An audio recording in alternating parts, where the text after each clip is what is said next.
With the series of conferences, what we were trying to do is really, in some sense, come up with a research agenda. And I think we succeeded in that, but we might be drowning under the weight of our own success, because the refrain at every single session, whether it was a plenary or a deep dive in Mysore, or the recap of Mysore, or most of the panels of today, was we don't know, we need to know more.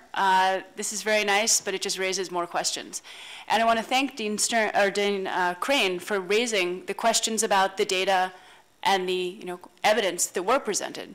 There's one sentence in the overview that says something along the lines of the data and the maps and the information here may not comport with your everyday experience of urban, and it may not actually even fully describe what is going on. It's highly imperfect, and we know that.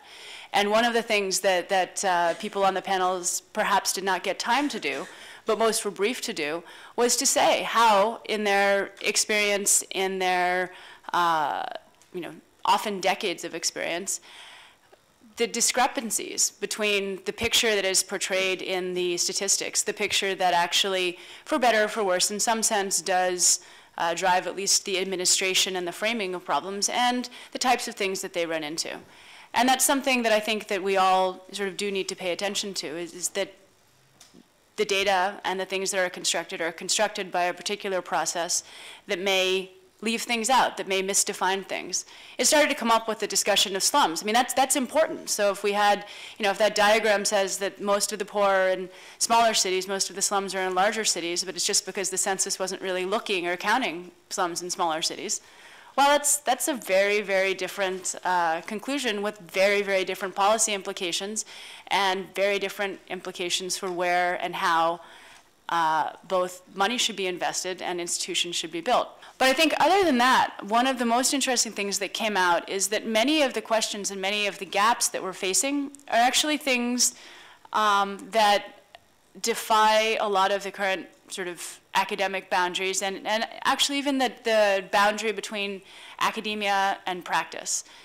And just to give a couple of examples, so if we're looking at economic activity and jobs, and we didn't discuss this that much, but if you look at the data on the percentage of the informal sector in urban employment, it's pretty striking.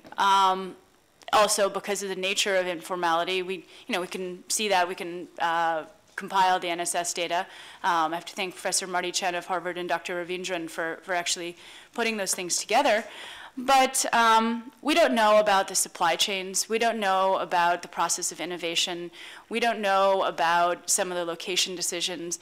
We don't know the details of working capital or financial needs. We don't know many of the things, almost by definition, because this is outside of the way that social scientists often get their data, which are sort of interactions with the state and documented interactions with the state, documented interactions with the financial system, credit record, et cetera. It's also it's a design, it's almost an architecture problem. It's almost a social science architecture problem, but what do you do about this? And typically, I mean, I was trained in the US, trained as an economist, as a microeconomist actually, in institutional design. And we were always taught that if you want to do empirical things, you sort of study what's already happened, you diagnose the problem, you write about it, hopefully your econometrics are good, and you publish that. And then you put a little paragraph at the end that says these are the implications.